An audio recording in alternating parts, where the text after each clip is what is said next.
But my question was, what was it like filming that scene in Profit and Loss, that scene at the end where you punched Ian in the face and then pulled him into the hug? Because I have to say that was a very, very, very powerful scene. Woo! And you guys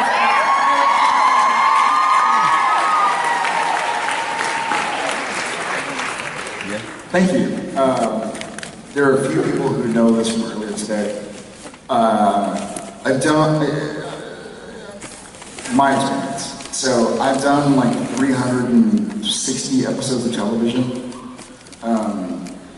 I've never gone home and cried myself to sleep from shame and disappointment until that night.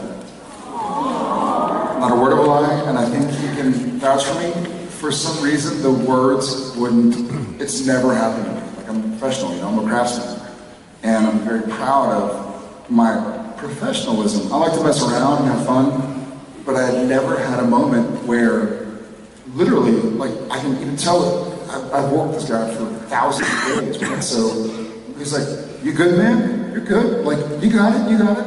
And I knew that I was kind of messing up.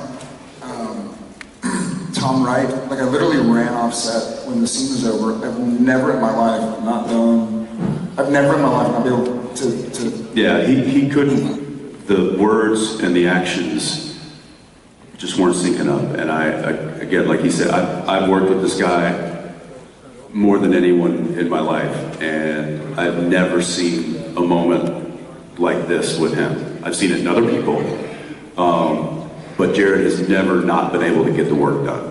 And he couldn't do it. Like, something wasn't connecting in his brain. And so much so where I was like, did you take something? Did you take did you take some like cold medicine, or did something you eat? Are you having a reaction? Like, it was that weird. And he couldn't make the connection to the words. And so we get into the scene, and it was supposed to be an emotional scene, obviously. And he wasn't able to, A, find the emotion, B, connect the words to the emotion, and then C, connect all that to the action that he was supposed to be doing, like the shoving me and stuff like that. And it was all just, and I just watched him, and he was just spiraling. And I tried to grab him and be like, hey, take it easy, you got this. What's happening? You're fine.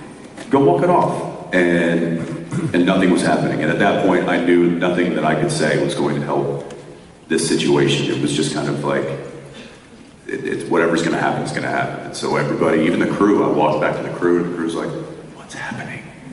Because he's like pacing, you know, in the parking lot, looking at his script and like trying to go over the lines. I'm like, I don't know, whatever it is, just, you know, just let him work through his process. You know, I was like, you know, is something going on at home that I don't know about? And he's like, no, nothing is, he's like, I just can't do it. And it was awful, for not just for him, but for everybody there to watch somebody who's so solid every day, day in and day out. The guy is a machine. Again, never not able to do the work. And he just couldn't do it. I felt the same way I did when I saw Rob in the hospital after a stroke, and he couldn't speak. And it was just like, you know he can, but it couldn't happen. It was heartbreaking.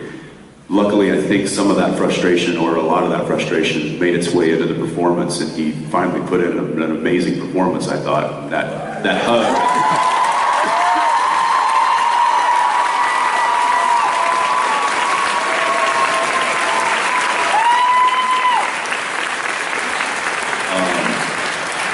And that hug at the end was a little more Jensen hugging Jared than it was Dean hugging Sam. So that was, but hey buddy, you made it.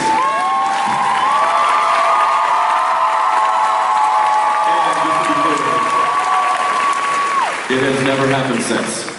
I don't know, it was just a fluke. It was a unicorn.